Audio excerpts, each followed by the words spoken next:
encuentro en librosperuanos.com con Víctor Masi Huaycucho, educador, filósofo, autor de algunos libros relacionados con lo que él denomina filosofía quechua, y sobre este tipo de temas y alrededor de su trabajo vamos a conversar hoy. Víctor, yo entiendo que tú eres hijo del poeta Víctor Masi Trujillo. Yo leí algo de su poesía, sé que fue miembro del grupo Primero de Mayo, este grupo combativo de poesía, y cuando me entero que tú eres hijo de él, siempre me pregunté cuánto de la marca de tu padre hay, no solamente en tus libros, en tu trabajo académico, sino también en tu experiencia de vida, en tus decisiones en la vida por abordar este tipo de temas. Se dice que en la niñez, en la infancia, definimos de alguna manera el camino que vamos a seguir a lo largo de la vida. Entonces, ¿cuánto de tu niñez, de tu experiencia infantil y de la relación con tu padre, el poeta, hay en tu posterior decisión de trabajar este tipo de temas? Bueno, buenos días Virginia, buenos días Ricardo. Bueno, gracias por la pregunta. La mayor parte de la enseñanza que tengo en la escritura es por parte de mi padre. He gozado parte de su experiencia, su estilo, también su mensaje, ¿no? En realidad, hacer literatura en el Perú a veces mucho se encierra a capillas, a pequeños grupos, ¿no? A gente que siempre se alaba uno con otros, pero olvida algo, ¿no? El compromiso de la literatura con los que leen la literatura, con los que necesitan tener esa literatura para sentirse identificados con su posición social, con todo su modelo de persona y sociedad que son. Y efectivamente, mi padre siempre trabajó en la parte de los que no están dentro del sistema oficial de la cultura peruana. Parte de eso he rescatado yo y me lancé, a hacer estudios sobre personas, personajes, movimientos que están fuera del circuito oficial de la cultura peruana, ¿no? Y hasta ahora ese legado lo mantengo, lo continúo, y eso es porque aprendí algo, desde la infancia, ¿no? O sea, que en la infancia uno crece con los juegos, pero también mi padre vendía libros, ¿no? Y así como estamos ahora, teníamos en la casa pues una gran cantidad de libros que él vendía, ¿no? Solamente nosotros jalábamos el libro y leíamos lo que nosotros quisiéramos leer. No nos obligaban nunca a decir, coge tal libro, nunca nos recomendó, ¿no? Por curiosidad nosotros mismos cogíamos los libros y leíamos. Pero eso se agregó también con la visita de muchas personas importantes, ¿no? Fíjate, cuando se funda el Grupo Intelectual Primero de Mayo, con Leoncio Bueno Barrantes, que hasta ahora vive, ya tiene 106 años, ¿no? Un saludo para él. Y ellos fundaron el 1 de Mayo y obreros, profesores, abogados, ¿no? Universitarios se unieron a esa fundación en 1956. Y eso que Leoncio Bueno y Víctor Masi Trujillo trabajaban como regentes, guardianes del movimiento social progresista, ¿no? Y esa parte, por ejemplo, cuando mucha gente ha venido a casa, siempre han sido visitas agradables, importantes, ¿no? De personajes que recuerdo y otros que no recuerdo, ¿no? Están en mi memoria, pero no los recuerdo bien. Y muchos dicen, a veces los encuentro, ¿no? En eventos me dicen, yo estuve en tu casa, ¿no? Pero yo no me acuerdo, Leo. Es que tú tenías 10 años, 8 años, pues, ¿no? Entonces, esa interacción, inclusive había escritores internacionales, argentinos, chilenos, colombianos, ¿no? ¿Esto dónde era? ¿En qué? En Chosica. En Chosica. Donde actualmente vivo. Pero tú eres originario de Chosica. De Chosica. De Chosica. Ya. Yo pensaba que tú venías de Ayacucho. Tú eres... Mi madre es de Huancavelica. Tu madre es de Huancavelica. Mi padre es de Junín, claro. Nacido en Apata, pero con partida de nacimiento en Morocoche. Todas estas experiencias ocurren en Chosica. Y la misma Chosica, como realidad social, también influyó en... O sea, la realidad que tú viviste en Chosica, en tu niñez, ¿también marcó de alguna manera tu manera de ver el mundo? Sí. Fíjate, cerca de mi casa hay un barrio de obreros ferroviarios. Ya. Y los hijos de los obreros ferroviarios jugaban con nosotros, ¿no? Pero también esos obreros sufrían, pues, el problema social, económico, ¿no? Y estos obreros influyeron mucho en mi padre. Y otra cosa, ¿no? En Chosica también los trabajadores mineros del centro tenían sus casas en Chosica, en las partes altas de los cerros. Ahí vivía mucha gente que venía de las minas. Ahora casi todos se han ido a Huaycanga a vivir, ¿no? Pero en primer lugar vivían en las partes altas de Chosica. Entonces era una interacción social, humana, con personas que sí sufrían. Entonces eso te marca, eso te llega al alma porque ellos narran su sufrimiento, las cosas que viven. Eso marca mucho tu personalidad y el ansia de justicia, ¿no? Siempre Chosica ha sido un centro donde todos los lugares de los Andes centrales venían a Chosica y siempre no había una interacción con los mineros, con los campesinos, con gente, ¿no?, de lugares que había conflictos humanos, conflictos sociales, ¿no? Y eso te marca mucho en tu formación. Víctor, y yo imagino que el conocimiento del quechua o del runasimi o del chinchaisimi, como dices en tu libro, bueno, luego vamos a hablar un poco de esto, llegó obviamente por tus padres, ¿no es cierto? Mi madre sobre todo. Tu madre sobre todo, o sea, por el lado materno está esta marca, está este camino. Pero ya para una cuestión más académica, más sistemática, teórica, imagino que tuviste que prepararte mejor en el quechua, ir detrás de las raíces, estudiar quizás un poco más. ¿Cuánto ayudó tu madre en ello y cuánto más aprendiste para que apliques luego todo esto en tus libros? O sea, lo que te pregunto es, ¿cómo fue tu preparación dentro del runasimi o del quechua? Mira, mi preparación es muy precaria, eso sí es precaria. Yo no puedo decir que soy un excelente runasimi hablante, ¿no? ¿Por qué? Porque lo que me enseñó mi madre era lo básico. Entonces, de manera propia, autodidáctica, empecé a hablar con personas, porque tengo familia en Huancayo, ¿no? Y cada verano que iba a visitarlos, tenía que practicar con los primos, con las primas, con las tías, con el entorno cercano a mí. Entonces ellos a veces se cohibían, no querían hablarlo en quechua, sino en español. Pero tenía que forzarlos a que me hablaran en quechua para yo tratar, ¿no?, de entender todo el universo. Entonces, mucho de lo que yo aprendí de este runasimi es propiamente el Valle del Centro, el Huanca. Ajá. Mi madre de Huancavelica es el Choca, que es otra variante. Entonces, lo que yo sabía era el Choca, no la variante Huanca. Entonces, tuve que juntar dos variantes, ¿no? Entonces, eso me ayudó mucho a entender muchas cosas que a veces se traducen mal. Por ejemplo, Gerald Taylor en el manuscrito de Orochirí, en la primera dice, ¿no?, los hombres antiguos tiraban la hoja de coca para hacer una tarea muy difícil, ¿no? Entonces tiraban la hoja de coca, y en Huancayo yo veía que los rituales con la hoja de coca en quintos, no se tiraba la hoja de coca, se ordenaba en el piso, en la manta, y se ofrendaba a cada apu. Dice, pero ¿cómo Taylor ha traducido que tiraban la hoja de coca? Habrá jugado las cartas, a los naipes, ¿no?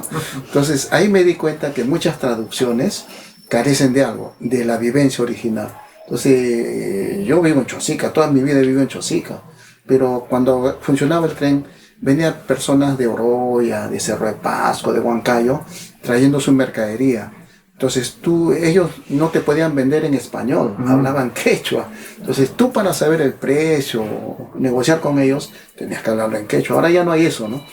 Pero antiguamente siempre tenías que saber algo de quechua. Entonces eso se queda en tu mente. Por supuesto. ¿No? Entonces posteriormente, ya cuando entré al mundo académico y dije, no, voy a investigar esta parte que está descuidada, me di cuenta que el quechua que usamos en el centro no era el único. Hay la variante guaracina, huanuqueña, al sur la chincha, la variante chanca, la variante cusqueña, son variantes, ¿no? Y ahí descubrí que el nacimiento del runasimi no era el Cusco, sino era acá en el centro, porque el primer diccionario que hay sobre el tema de Domingo de Santo Tomás se imprimió en España en 1560. ¿Acá en el centro te refieres exactamente a dónde? A Lima y toda la parte central de la cordillera. A la que tú denominas Chinchaisimi. Chinchaisimi. Por eso es el tema, por Chinchaisimi es por la orientación hacia el norte, ¿no? Y en el Chinchaisimi hay influencia de la zona del Callejón de Conchuco, de Huaraz, de Huánuco. O sea, tampoco es un quechua puro. Tampoco, porque hay influencia, me imagino, cuye. Exacto. Inclusive tú mencionas el jacaru. Exacto. Mencionas... o sea, este Chinchaisimi se forma también a partir de otras culturas. El jacaru sobre todo. El jacaru sobre todo, ¿no? Que todavía se habla. todavía muy pocos, pero el jacar tiene una raíz en el manuscrito quechua guarochirí. Te das cuenta que muchas palabras no se pueden traducir porque no es lo que muchos creen que llaman quechua, Claro. sino que jacaru. Yo descubrí que en una parte había aymara. Dije, pero ¿cómo puede haber aymara en una lengua que uno cree que es pura? No, no es pura. Es la interacción de muchas lenguas, muchos idiomas en uno solo. Entonces es algo así como un esperanto peruano de la antigüedad. Y muchos creen que eso se originó en el Cusco por los incas, pero los incas al llegar a esta zona lo adoptaron como una lengua comercial de intercambio y de administración. Entonces fue una lengua muy predominante. Y eso, por ejemplo, a nosotros nos queda en la toponimia. Si uno viaja por toda la carretera central hasta la zona de La Oroya, hay toponimias que no tienen explicación, no están en el diccionario de 1560, que es el primer diccionario, ¿eh? Por eso muchos me discuten si es cusqueño o de la zona central. No, mira el diccionario, el primer diccionario que hay, te vas a dar cuenta que su autor, un religioso dominico, lo rescató todo de San Pedro de Mama, que hoy día es Ricardo Palma, no, la parte alta, no había la carretera central, pero hasta la parte alta se hablaba un idioma que a muchos nos llama la atención, ¿no? La toponimia dice algo de eso. Julio Cetello recogió esa toponimia por todo el río Santulalia y se dio cuenta que había toponímicos aymaras. Y eso es lo que uno dice, no, bueno, entonces hay presencia de muchos idiomas dentro de un solo espacio geográfico. Roberto Rosario Vidal, que estaba haciendo investigaciones acerca de la cultura inca para las novelas que escribe últimamente, llegó a la conclusión que últimamente, o de repente siempre, pero él lo ha visto recién, la historia finalmente lo están empezando a escribir los lingüistas. Más allá que los historiadores, o que los antropólogos, o que los arqueólogos. ¿Cuánto crees tú que esto sea cierto? Mira, es cierto porque en filosofía tenemos un área específica que se llama filosofía del lenguaje, o filosofía, actualmente le llaman analíticos del lenguaje, ¿no? Pero cuando tú entras desde ese campo de la filosofía a tu propio mundo, cosa que aquí no aplican en el Perú muy pocos, ¿no? Te das cuenta que al hacer el análisis del lenguaje, de los términos, conceptos, significados, encuentras un universo que puedes tú interpretarlo de acuerdo al contexto. Entonces los lingüistas han entrado a eso, ¿no? Torero, por ejemplo, ya había entrado en esto. Y Cerro Palomino también ha entrado en esto. Entonces, pero ¿cuál es el detalle? Los historiadores que se forman ahora desconocen el idioma originario, ¿no? Entonces hay que ponerles en el currículo a los historiadores que conozcan el idioma originario, sea el runacime, el chinchecime, el aymara, no, el jacaru, la lengua cuye, etcétera. ¿Por qué razón? Porque muchos hechos que los españoles recogieron en quipus están interpretados interesadamente. Se les ha modificado el contenido. Y tú ves la palabra semánticamente, el significado, ¿no? La traducción del significado de una manera, y cuando vas a la crónica española está de otra manera. ¿Y cómo explicas esa adulteración? Es porque los españoles muy pocos conocían el idioma originario, salvo Betanzos, ¿no? Pero por ejemplo en otras crónicas hay personas que han escrito sobre lo que escuchaban y han traducido muy mal. Por eso que el Inca Garcilaso se burla. Dice, no, él se burla, dice, ¿no? Dicen, escriben una cosa, pero eso no significa eso, significa otra cosa. Entonces te vas dando cuenta que los lingüistas tienen mucha importancia, pero los lingüistas originarios, porque los lingüistas que forman ahora tienen la mentalidad eurocéntrica. O sea, creen que lo que funciona en Europa funciona idéntico acá. Error. Acá se rompe con muchas reglas que se han establecido en Europa. Este es un idioma aglutinante y en su aglutinación pueden haber fusión de significados, fusión de construcción gramatical, en fin, hay tantas cosas que hacer, pero los lingüistas en eso tienen una ventaja respecto a los historiadores, respecto a los filósofos. Víctor, a partir de tu respuesta, mientras mencionabas lo del currículum, me ponía a pensar, y también mientras leía tu libro, sobre efectivamente el currículum que ahora se maneja a nivel escolar, donde han desaparecido muchos los cursos, porque este currículum lo dicta el Banco Mundial, ¿no es cierto? Entonces han desaparecido cursos como filosofía, economía política, psicología, lógica, sobre todo historia del Perú. Se habla solamente del curso personal social. Y yo sobre esa base me preguntaba, ¿cómo responde el lector que no tiene pleno conocimiento de los conceptos que tú manejas en este libro? ¿Cómo responde ya dentro del mundo real, ¿no? O sea, dentro de la lectoría en general? Yo imagino que para muchos deben ser temas desconocidos, deben ser temas nuevos. Estamos bajo la influencia también de una sociedad muy occidental, de una preparación, inclusive una sociedad que ya no está ni preparada, ni siquiera para comprender estos conceptos. Tú ante este tipo de reacciones, porque me imagino que hay reacciones de lectores o de personas que se han acercado a ti para conversar sobre estos temas, que no entienden nada, ¿no? Yo me imagino inclusive que no entienden nada porque ya estamos bajo una influencia occidental tan grande que para ellos lo tuyo debe ser completamente nuevo e inclusive hasta deben rechazarlo, siento yo. Ante este tipo de situaciones, ¿a qué reflexiones te llevan? Bueno, la primera reflexión es que el sistema educa bajo sus propios intereses. Entonces, no le interesa que tengas una identidad originaria, ¿no? La modernidad es el calco de Europa, ¿no? Debes calcar a Estados Unidos, debes calcar a Europa, y eso te hace moderno, te hace un sujeto actualizado, y eso es una gran mentira, ¿no? Todo país debe rescatar y, sobre todo, preservar su identidad cultural. En el Perú se enseña a odiar la identidad cultural, ¿no? Hay una política educativa endofóbica, es decir, se quitan los cursos de historia, de filosofía, etcétera, porque se pretende que todo sujeto nuevo no debe ser crítico, no debe tener pensamiento crítico o un pensamiento independiente al discurso oficial. Y el discurso oficial es, ponen parámetros, conceptos, ideas que no corresponden a tu propia realidad, ¿no? Entonces terminas odiando lo que tú mismo eres. Entonces, y si en el currículo, bajo el pretexto de la aglutinación de materias, etcétera, en realidad el fin último y el objetivo oculto es que tú te formes bajo un criterio que ellos quieren, no que tu educación, tu formación, tu vivencia te la dé. Estás, como se dice, domesticado a hacer cosas que ellos quieren. Votas por un candidato, no te interesa el programa económico del candidato, sino si es bueno, malo, en fin, que tiene una cara bonita, que te hizo un puente por ahí, ¿no? Y que ya... porque te engaña mejor. Te engaña mejor, te miente mejor, ¿no? Porque a veces la gente dice, se hizo un puente, dice que ¿su plata es o la plata del Estado? No, pues, pero hizo el puente.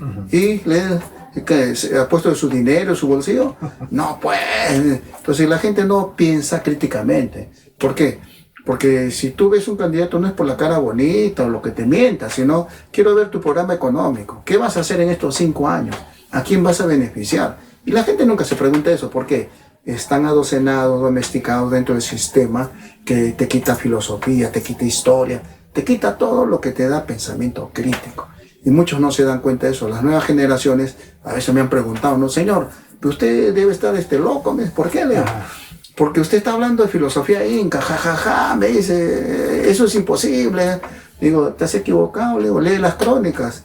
En las crónicas están, yo no lo inventé. Hay filósofos que me dicen eso también. Me dicen, no, tú te has equivocado. Disculpa, ¿has leído crónica? No, yo no soy de historia. Entonces, pues anda a leer crónicas para darte cuenta que hasta el Inca Garcilaso en Europa empezó a hablar de los amautas, los filósofos de los incas.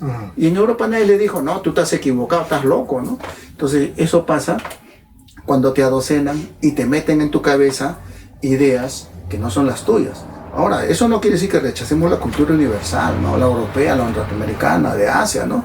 Sino que hay que saber dónde pisamos, quiénes somos y, sobre todo, qué rescatamos de lo nuestro hacia el mundo.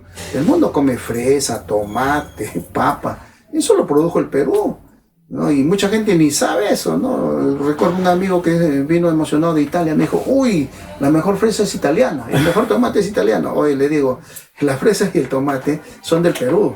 Y los españoles se llevaron eso a Europa. No, ¿cómo puede ser? Claro, es que tú no sabes tu propia historia, no sabes lo que eres, ¿no? Estás pensando que otros países lo han hecho cuando eso está acá, ¿no? Y eso es lo que nosotros tratamos de educarlos, que sepan con su propia identidad cultural, ¿no? Y cambiando, volteando la pregunta, debes también recibir muchas respuestas positivas al respecto. Imagino que dentro básicamente de tus estudiantes, ¿no? Yo imagino que debes tener estudiantes que sí realmente se interesan en todo lo que estamos hablando. ¿Has recibido respuestas positivas, por ejemplo, de estudiantes que han salido con ideas nuevas, innovadoras, sobre la base de lo que tú dictas? Sí, aparte de la cantuta donde yo trabajo, cuando sacamos Incas y Filósofos en Buenos Aires, con la editorial Las 40 que dirige Néstor González, el impacto fue terrible. Yo no sabía que en Argentina había personas que también pensaban sobre lo que yo pensaba. Ahí tienen un filósofo muy importante, Rodolfo Kusch.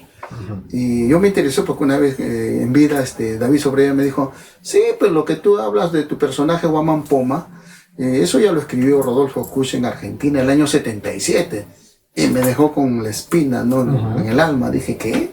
A ver, y efectivamente. En Argentina había un filósofo que hizo estos temas. Vivió en el norte argentino, donde hablan quechua, hablan aymara, y empezó a hablar sobre lo que estamos hablando hoy, ¿no? Lástima que Rodolfo Kusch visitó Cusco, Puno, Lima, y nadie le hizo caso, ¿no? O sea, ese es el Perú, pues, que odia su propia raíz, y que viene alguien del extranjero y te lo dice. Pero he tenido comentarios interesantes, muy buenos, no solamente en la República Argentina o en Chile, donde presentamos el tema, ¿no? O también hay personas que han visto las entrevistas que me han hecho acá en Libros Peruanos, y también, ¿no? Tienen siempre una coincidencia importante. Es lo que sospechábamos, pero nadie se atrevía a escribirlo, ¿no? Y hay muchos escritores en Argentina, ¿no? En otros países, que están hablando del tema, ¿no? Y esto me causa satisfacción, porque, bueno, yo no descubrí la pólvora, ¿no? Solamente dentro de las oleadas que han habido de opiniones, porque yo tampoco soy el primero, ¿no? Antes que yo hay muchos, sino que en el Perú es como un tabú. Este tema es un tabú, ¿no? Mucha gente siente vergüenza proclamarse peruano, es la verdad. Entonces, cuando hablas de este tema, y he tenido pues cuantos encontrones en los congresos nacionales de filosofía del Perú, ¿no? Encontronazos, ¿no? Y mucha gente se burlaba, jajaja, hasta que en el extranjero empezaron a estudiar el tema y les interesó mucho. En Estados Unidos, en España, ¿no? En Italia. Hay personas que están interesadas en el tema, ¿no? A veces vienen, me buscan, ¿no? Quiero conversar contigo sobre el tema, ¿no? Esto de acá, están más enterados que nosotros. Y eso es lo que me sorprendió, ¿no? Dije, pero ¿cómo es que tú sabes esto? No, yo fui a Lima una vez, lo compré tu libro, ¿no? Por curiosidad, me dice, curiosidad. Y ahora me doy cuenta que tú has avanzado, pero yo no soy el único. Ahí está escrito que no soy el único, ¿no? Y eso es lo que en el Perú se odia, lo que somos. Y este libro es como darles una bofetada dentro del propio desconocimiento. Es decir, aceptemos que somos peruanos, aceptemos que tenemos nuestras raíces andinas, que no nos avergüence eso, aceptemos que tenemos un pensamiento alternativo al europeo, y eso muchos no quieren reconocer, que hay un pensamiento alternativo que aporta mucho a la humanidad, y eso es lo que nos distingue como peruanos. Víctor, ¿y en qué medida se puede hablar legítimamente de pobladores originarios? Me refiero a que ya este es un país mestizo, ¿no? En un 99%, lo originario 100% prácticamente ha desaparecido, ¿no? por influencias externas. Nuestro proceso de conquista fue muy diferente a la de, por ejemplo, Norteamérica, donde ahora a los pobladores originarios se los tienen reservaciones, ¿no? Como piezas de museo, no sé, es totalmente diferente. En cambio nosotros sí supimos hacer un proceso de mestizaje mucho más grande. Y lo originario netamente, siento yo, de repente estoy equivocado, prácticamente ha desaparecido también. Entonces, ¿hasta dónde el término poblador originario es lícito, es legítimo? Es legítimo, fíjate, no porque genéticamente haya modificaciones, dejas de pensar, actuar o vivir. No, muchas personas me dicen, bueno, yo no hablo quechua, ¿no? Sí, pero estás comiendo, le digo, productos que no hay en otros lugares. Estás interactuando económicamente en tu comunidad, tienes, ¿no? Una organización comunal y te apoyas en ellos, ¿no? O sea, claro que genéticamente ya no tienes el 100% lo que antiguamente había, pero igual sigues actuando con lo mismo. Es que el término, la definición de originario, se presta a muchas interpretaciones. Algunos dicen, yo soy filósofo originario porque cosechaba papas con mi papá, dice, ¿no? Digo, pero eso no es filosofía, le digo, es una vivencia. No, pero eso me hace originario. Tú no eres originario. ¿Cuándo has cosechado papas con tu papá, tu mamá? Es que ese es el problema que tenemos en la definición de originario. Claro, te puede llevar a equivocaciones, ¿no? Inclusive a ironías. Ironías. Sí. Esas equivocaciones quiere decir, ¿qué implica ser originario?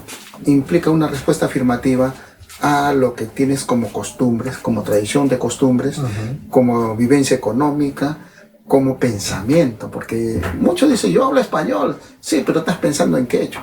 A veces mucha gente no se da cuenta de eso. Las personas que venían de la sierra a estudiar secundaria acá a Lima, confundían la E con la I. Y muchos decían, los insultaban, les pegaban, pero él hablaba español, pero no se daba cuenta que hay una frontera que él no distinguía. Su conciencia lingüística no le permitía distinguir entre la E y la I. Entonces muchos hacen todavía ese problema, que hablan el español, sí, pero no, en su conciencia, en su forma lingüística, todavía sigue manteniendo los rasgos del idioma originario. Ahora, originario no se refiere solo al runacine. Fíjate, en la región amazónica hay lenguas, hay idiomas originarios que no se han integrado al sistema y la gente sigue hablando su idioma originario. Ahora, en la parte de los Andes, solo las comunidades altoandinas, las más elevadas, mantienen. Pero las que son ciudades, ¿no? La gente altoandina va a la ciudad, vende su producto y regresa a su comunidad. Mantiene su cultura, su idioma, etc. ¿Eso es malo? No, es parte, ¿no? En Estados Unidos los metieron a la reserva porque los vencieron. Acá no los han podido vencer. Así es. No los han podido exterminar. En Argentina exterminaron a todo el mundo originario para establecer, ¿no?, una sociedad. Acá no pudieron hacer eso. A eso me refería, ¿no? Sí, no pueden hacer eso porque la resistencia de los Andes. Claro. Y la selva, y la parte amazónica tampoco pueden hacerlo así como muchos quisieran, porque hay lugares donde no estamos habituados a un sistema que ahí no se puede vivir, ¿no? Pero ellos viven ahí. En la región altoandina viven ahí, no tienen problemas como nosotros. Entonces eso te lleva, ¿no?, a una conclusión. Se mantiene la mentalidad originaria. Puede haber cierto intercambio, ¿no?, que muchos llaman mestizaje, ¿no? Pero inclusive el intercambio también te hace prevalecer una mentalidad, ¿no? Y eso es lo que muchos no entienden, ¿no? Es tu mentalidad la que prevalece. Es una mentalidad que puede colisionar con otras costumbres que no son las propias. Y mucha gente no se da cuenta de eso, ¿no? Consume alimentos nuestros. Solamente se da cuenta que no hay porque sale a otro país y se da cuenta de las carencias de otros países en vegetales, productos, que aquí sí hay, ¿no? Este es el paraíso. Así es. ¿No? Y sin embargo, cuando salen a otros países, a Europa, a Estados Unidos, a Sudamérica, empiezan a darse cuenta que muchas cosas no hay. Y eso porque el peruano, ¿no?, es diverso y tiene una diversidad tal que cualquier región que uno habite, la diversidad lo gana y sobre todo lo acostumbra. Eso no hay, por ejemplo, en otros países. Tienen ese déficit que nosotros no tenemos. Por eso que la sociedad peruana siempre ha mantenido esa diversidad como un rasgo original. El título de tu libro, Kaita Yuyachihuay, Jamutachihuay, Huellas de la Reflexión Originaria, conversábamos antes de la entrevista de que el subtítulo no es una traducción del título que está en quechua, en runacini. Entiendo que tiene que ver con los saberes. De repente puedes hacer una explicación complementaria al respecto. Sí, en lo que llama filosofía originaria, yo no hablo de filosofía quechua, hablo de filosofía originaria. Lo tomé del manuscrito de Huarochirí, que es un tema que siempre cultivo, ¿no? Le doy siempre análisis, no solo lingüístico, sino también socioeconómico, ¿no?, cultural, histórico. Y encontré, pues, en los primeros capítulos la transcripción que se hizo, ¿no? Cuando, más o menos explico esto, ¿no?, que cuando a una persona que hace tejidos en textil le dan una tarea muy difícil para que elabore una quelca o una quilca, un símbolo nuevo, la persona tiene que pensar mucho porque el tejido, la trama de un ritmo, es como la matemática. Tienes que saber el sistema numérico para formar el dibujo o la figura. Si no sabes eso, no te va a salir nada. Entonces, en el idioma antiguo, este personaje siempre no se pregunta, ¿no? Dice, debo invocar a Kuniraya Huiracocha, ¿no?, para saber. Entonces, Kaita Yuyachihuay, o sea, dame pensamiento, hazme pensar. ¿no? Mi jamuta chihuahua es quiero, ¿no? Saber, ¿no? O hazme saber, dame el saber. Entonces, esa traducción siempre no resume lo que es la disquisición filosófica originaria. Claro. Quiero saber. Quiero ver. ¿No? Entonces, muchos dicen, no, pero esa traducción está mal. ¿Cuál? La de Arguedas, la de Taylor, en fin. ¿No? No, pero debería ser de esta manera. Debería, pero no es. ¿Por qué? Porque el término originario reflexivo es ese. O sea, quiero saber. ¿No? Dame el saber. O sea, se dirige a un ente externo, pero que lo puede ayudar. Entonces hay un ritual para saber. No es que yo sé y se acabó. Hay todo un ritual para adquirir conocimiento. Es como si fueras a la universidad y te dieran los saberes, ¿no? Claro. Y ahí no. Ahí hay un ritual en el cual tú debes ofrendar la hoja de coca, ¿no? Que es muy sagrada, muy ritual para el tema, y te permite, ¿no? Siquiera tener una idea de cómo vas a solucionar un problema. O sea, el término así en el idioma originario es quiero tener solución o respuesta a esta pregunta. Entonces eso resume pues, lo que en filosofía se llama el conocimiento, ¿no? La capacidad de adquirir conocimiento. ¿Eso solamente es europeo? No, también está acá en el mundo andino. El tipo de adquirir, de la adquisición de conocimientos desde el mundo andino, del mundo originario, definitivamente he concluido yo leyendo tu libro, es totalmente diferente. O sea, los métodos, el sistema es totalmente diferente a como nosotros adquirimos los conocimientos, ¿no? Sí, sí. Por ejemplo, tú mencionas y lo sabemos todos, ¿no? Los tocapus, las kelkas, que has hablado, ¿cómo se llama? El sistema de los quipus. Pero también tenemos otra fuente que lo tenemos en todo sitio, en todas las ciudades, en todos los pueblos, que son nuestros sitios arqueológicos, que todavía que se nos ha legado, que están ahí presentes y que a veces ignoramos totalmente, ¿no? En la propia Lima, en la propia capital tenemos lugares donde nosotros podemos entrar. Algunos sitios inclusive son gratis, no tenemos ni pagar para poder conocer un poco más, pero los ignoramos totalmente. Yo recuerdo cuando fui al Cusco, estaba en Ollantaytambo, si no me equivoco, a mi hija le digo, mira hija, ahí tienes una yacana, y el guía me dijo, no, eso no es yacana, señor, y le voy a explicar por qué, y me dio toda una clase diferente. Entonces yo me di cuenta que el tipo de adquisición de conocimientos desde nuestra cultura originaria, la forma como ellos llegaban a sí mismos y también como van a llegar a nosotros es totalmente diferente. ¿Cuánto crees que pueden aportar ya fuera del mundo plenamente académico, bibliográfico, este tipo de elementos? Yo sí quiero, por ejemplo, quiero ver un tocapu, me tengo que ir al museo, al Mali, donde voy a encontrar unos tocapus y de repente algo me va a decir, pero no plenamente. ¿Cómo podemos nosotros llegar mejor, ya fuera de lo bibliográfico, fuera de lo académico, a conocer nuestra cultura originaria de este tipo de elementos como los sitios arqueológicos u otros elementos que mencioné? Sí, hay que ponerlos en valor. Hay un descuido del Estado total, ¿no?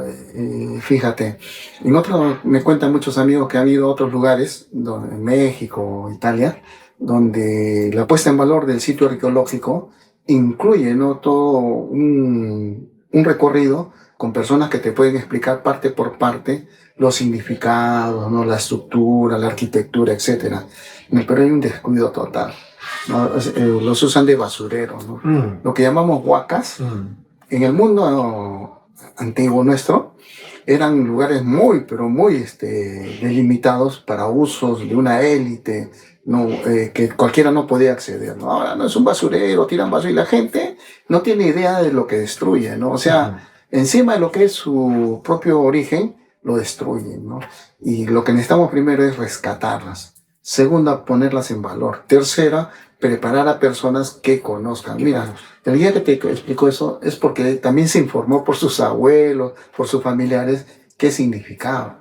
Porque muy pocos hacen eso. Así es. ¿No? Entonces necesitamos todos hacer una revolución cultural en la parte histórica peruana. No hay ¿qué tan importantes son los monumentos arqueológicos? Muy importantes. Te dicen el pasado, pero te dicen también qué cosas somos o qué hemos tenido.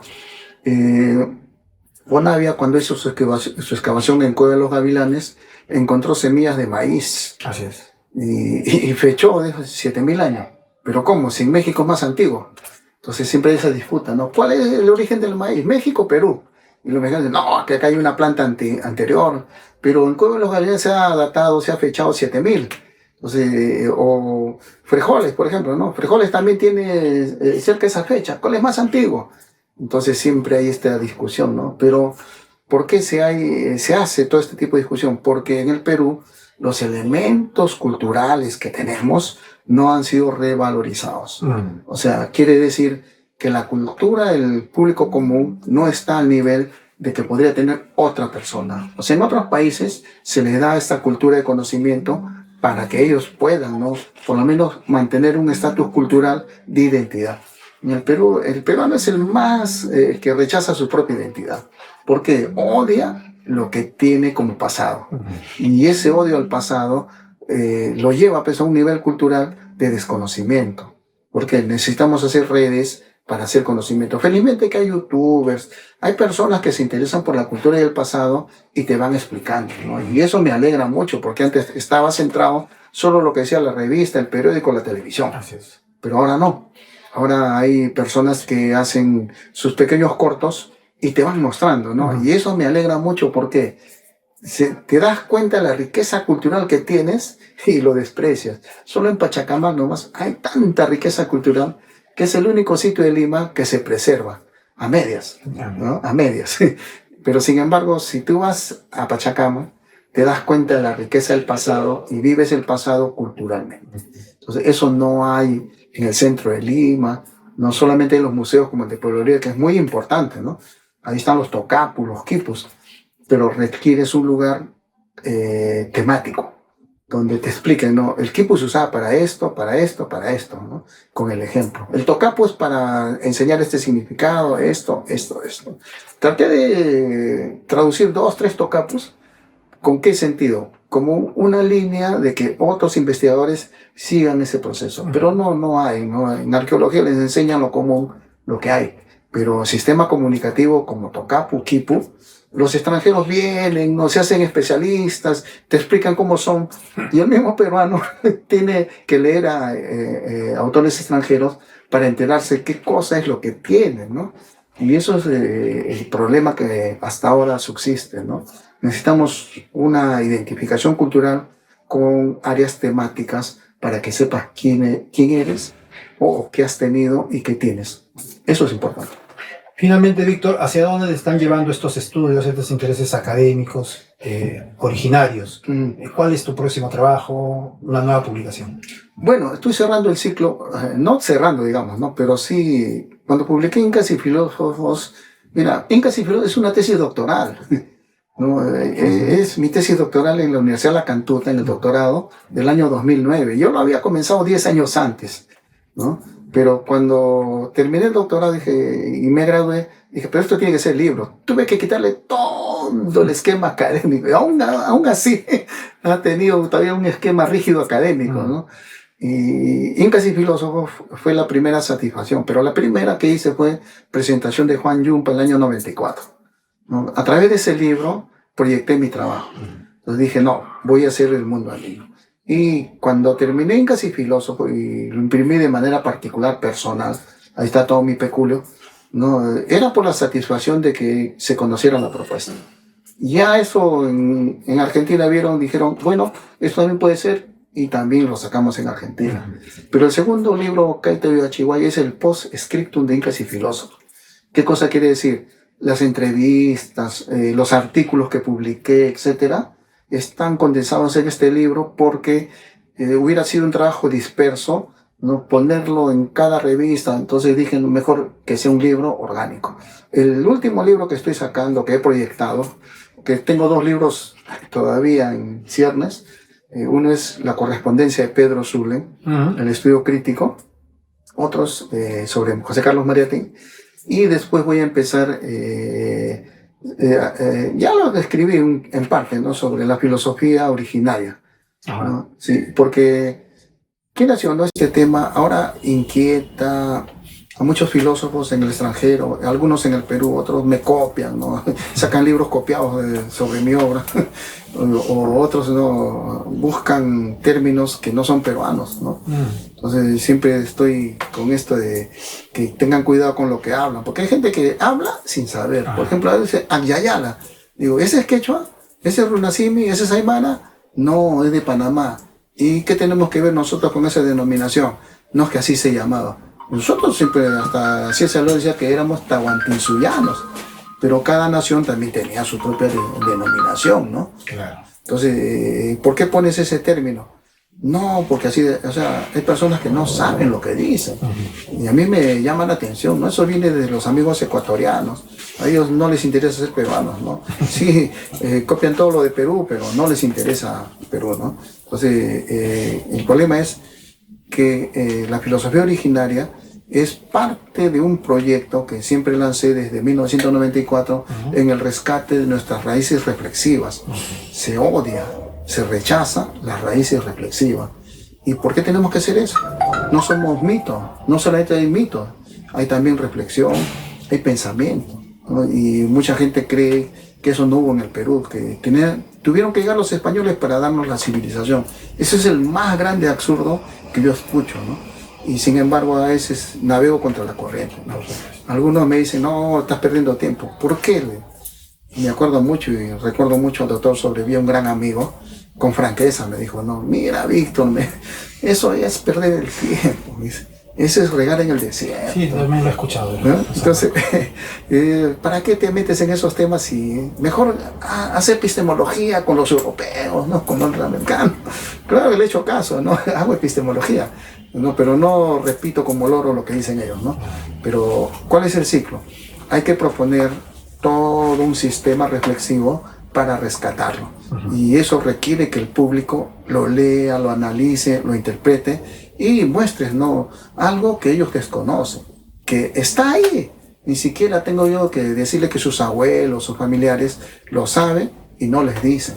Entonces, a veces del idioma, las costumbres se ocultan, ¿no? Acá en Lima es peor todavía, no se ocultan más. Pero hay que enseñarles, hay que decirles que eso nos hace ser como somos, ¿no? Y el proyecto es eso: reivindicar, restaurar, proponer, elevar todo el pensamiento originario como una adopción filosófica. Algunos se ríen, ¿no? Dicen, no, es tontería, ¿no? Pero ahora veo que mucha gente que se reía ya no se ríe. ¿Por qué razón? Porque hay personas que vienen del extranjero. Hay un proyecto en California sobre las epistemologías en el mundo. Y acá hay una publicación en la Universidad Católica sobre epistemologías andinas y amazónicas. Y eso te rememora o te dice que hay una importancia del tema. Pero hay gente que sigue en sus 13, no va a cambiar, ¿no? Pero yo no me dirijo a ellos, ¿no? Me dirijo a las nuevas generaciones para que asuman, ¿no?, un compromiso sobre lo que se debe reflexionar. Claro que sí. Víctor, muchas gracias por estar con nosotros en librosperuanos.com y te esperamos con un nuevo trabajo acerca de las filosofías originarias. Gracias, Ricardo. Muchas gracias. Gracias, Virginia.